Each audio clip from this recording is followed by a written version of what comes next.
کیا لکھوں آج ماں باپ کی شان میں، جن کی عظمت لکھی رب نے قرآن میں۔ جماعت کی شکل میں حضرت ابو عبیدہ بن جراح رضی اللہ عنہ کے پاس آئے اور آ کر کہا کہ بھائی تم کیا چاہتے ہو، کیوں ہمیں محاصرہ کیے ہیں، کیا بات؟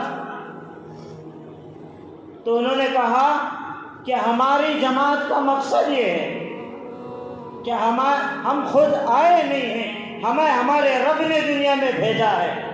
پھر فرمایا جانتے ہو کیوں بھیجا ہے؟ کہ مخلوق کی عبادت سے ہٹا کر مخلوق کو خالق کے سامنے جھکایا جائے۔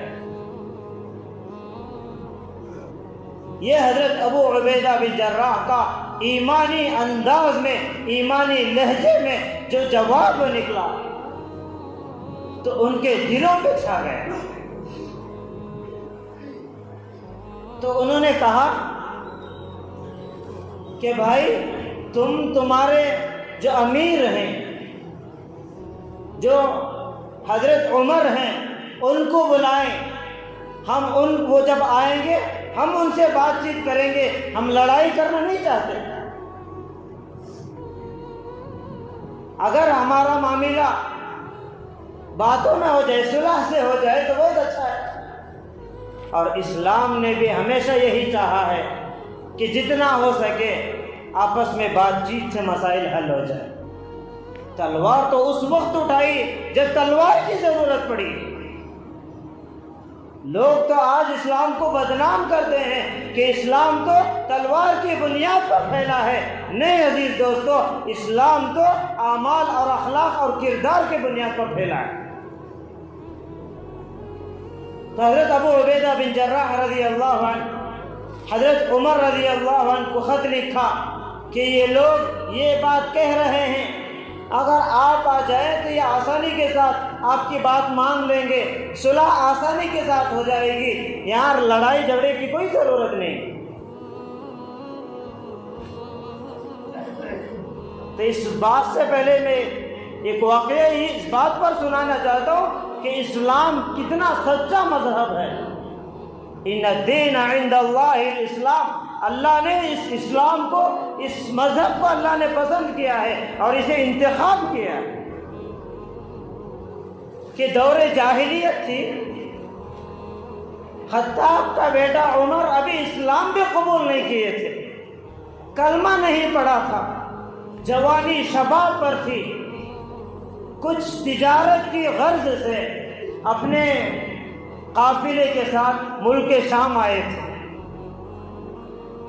تو درمیان میں قافلہ بچھڑ گیا، حضرت عمر اکیلے ہو گئے۔ یہ اس دور کا واقعہ ہے کہ اللہ کے نبی، اللہ کے محبوب نے ابھی نبوت کا اعلان بھی نہیں کیا۔ تو حضرت عمر رضی اللہ عنہ پریشان ہو گئے۔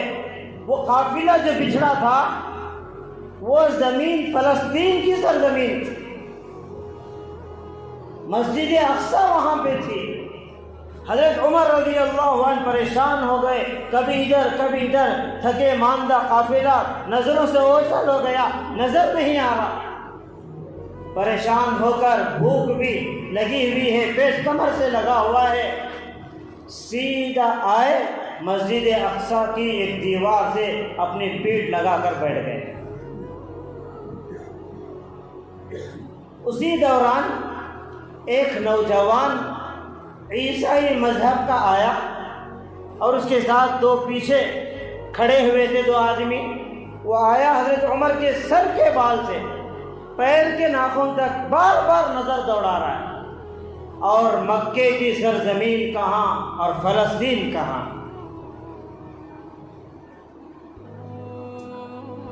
ساری نظر دوڑا رہا ہے، حیران ہو رہا ہے۔ حضرت عمر بھی حیران، یہ مجھے اس طرح کیوں دیکھ رہا ہے؟ تھوڑی ہی دیر میں اس نے کہا، تو کہیں خطاب کا بیٹا عمر تو نہیں ہے؟ حضرت عمر حیران ہو گئے، چونک گئے کہ یہ سرزمین ملک شام کی، میری تو حالت یہ ہے کہ میں مکے سے آیا ہوں، میں تو کتنے دور سے آیا ہوں، مجھے اپنے علاقے میں کوئی صحیح نہ پہچانے، یہ زمین اتنے دور کے سفر میں یہ کون ہے جو مجھے پہچان رہا ہے؟ انہوں نے کہا کہ ہاں، میں خطاب کا بیٹا عمر ہوں۔ اس نے کہا کہ بھائی اب تمہاری مہمانی کرنا، تمہیں اپنے گھر لے کر جانا، یہ تو میرے لیے ضروری ہو گیا۔ فوراً ہاتھ پکڑا۔ حضرت عمر کہنے لگے میں پہلے ہی پریشان بیٹھا ہوں، بھائی تو کہاں سے آ گیا؟ اس نے پوچھا کیا بات ہے؟ کہا میرا قافلہ مجھ سے جدا ہوا ہے، میں کبھی ادھر کبھی ادھر دھکے کھاتے کھاتے یہاں پہنچا ہوں، میرے پاس کوئی سواری بھی نہیں ہے، میں بڑا پریشان ہوں۔ اس آدمی نے کہا کہ بھائی ابھی تھوڑی دیر پہلے سے یہاں قافلہ گزرا ہے، میں نے اس قافلے کو دیکھا ہے، کہیں ایسا تو نہیں کہ تیرا قافلہ اس طرح کا ہے، اس طرح کے لوگ ہیں؟ تو حضرت عمر کہنے لگے واللہ یہی میرا قافلہ ہے۔ اس نے کہا فکر مت کر، میرے پاس زبردست گھوڑا بھی ہے، بہترین سواری ہے، تو میرے گھر آ، پہلے کھانا تو کھا لے، میں خود تجھے اس قافلے سے جا کے ملاؤں۔ تو حضرت عمر کو اپنے گھر لے کر گیا اور کھانے سے فارغ کرانے کے بعد اس نوجوان آ کر سامنے بیٹھا اور ایک کاغذ لے کر آیا اس دور کا جو تھا، اور قلم اور سیاہی لے کر آیا۔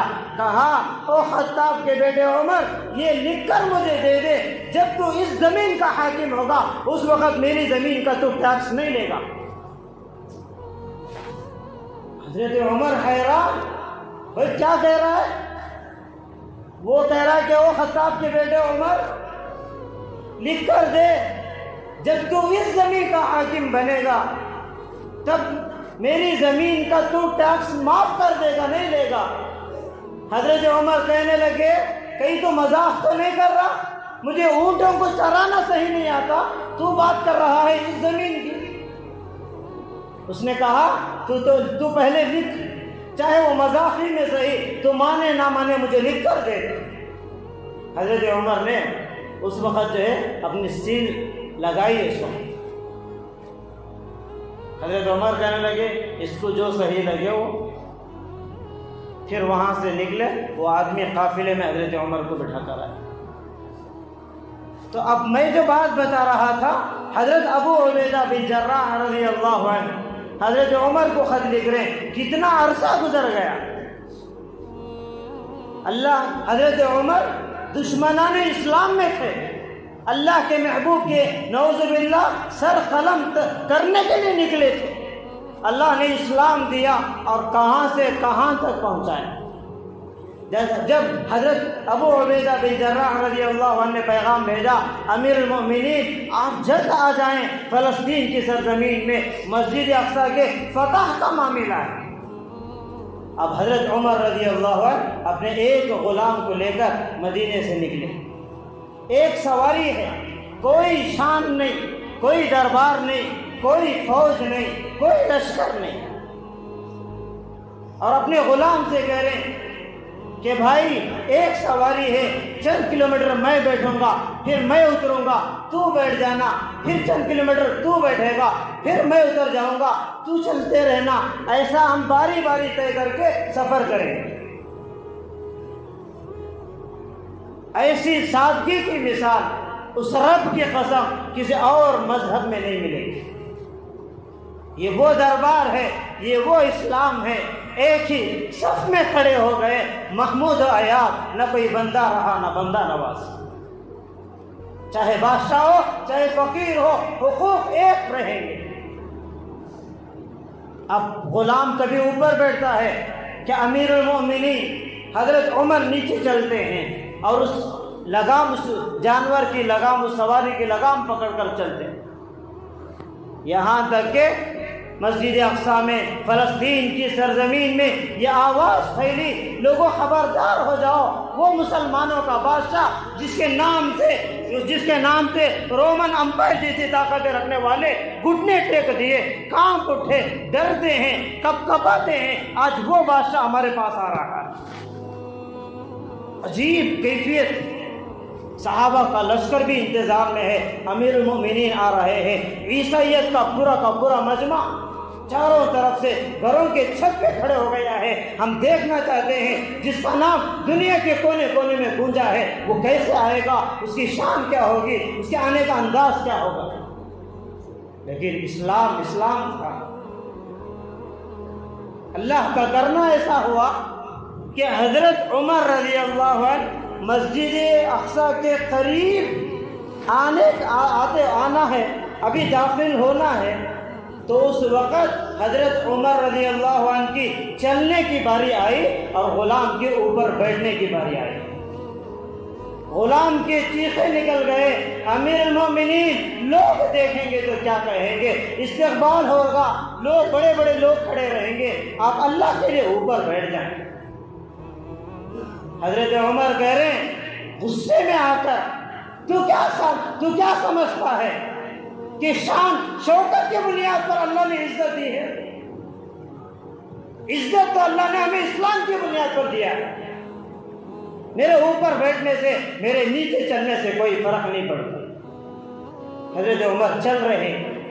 بعض کتابوں میں علماء نے یہ بات لکھی, جو پیروں میں چمڑے کے موزے پہنے ہوئے تھے, حضرت عمر رضی اللہ عنہ ان موزوں کو نکالا, اپنے کاندھوں پہ رکھ لیے.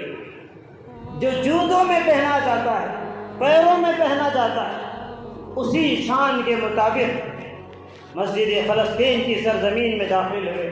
صحابہ دوڑ کر آئے جو وہاں پہلے سے چلے گئے تھے لشکر میں. بڑے بڑے عیسائی فادر آئے, بڑے بڑے پادریوں کی جماعت آئی. فوراً سواری کی طرف لگ گئے تو دیکھا تو اوپر غلام, لیکن کسی کو معلوم نہیں ہو رہا.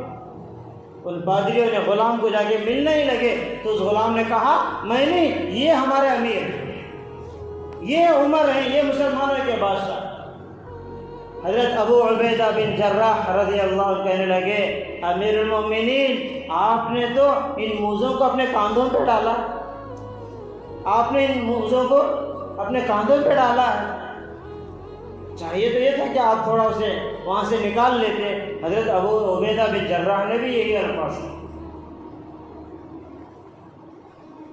تو اس وقت حضرت عمر ایسے جلال میں آئے کہ عیسائیوں کے اوپر تک اس کا غلبہ چھا گیا.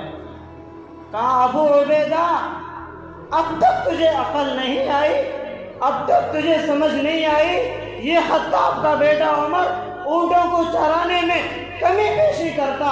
اس خطاب کے بیٹے کو جو آج مقام ملا ہے, جو آج شان ملی ہے, جو آج مرتبہ ملا ہے, یہ خطاب کے بیٹے عمر کو یہ اسلام کے بنیاد پر ملی ہے, ورنہ خطاب کے بیٹے عمر کی کوئی حیثیت نہیں ہے.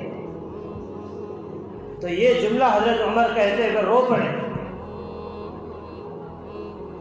جو کچھ آج ہے یہ اسلام کی برکت سے. پھر حضرت عمر رضی اللہ عنہ کی طرف جب وہ دوڑ کر آئے, کوئی صلح نہیں, کوئی باتیں نہیں, کوئی آپس میں بحث نہیں. سارے عیسائی بڑے بڑے سردار آئے, بیت المقدس کی چابی حضرت عمر کو یوں پیش کی ادب کے ساتھ, آپ چابی, آپ یہاں کے بادشاہ ہیں, آپ یہاں کے حاکم.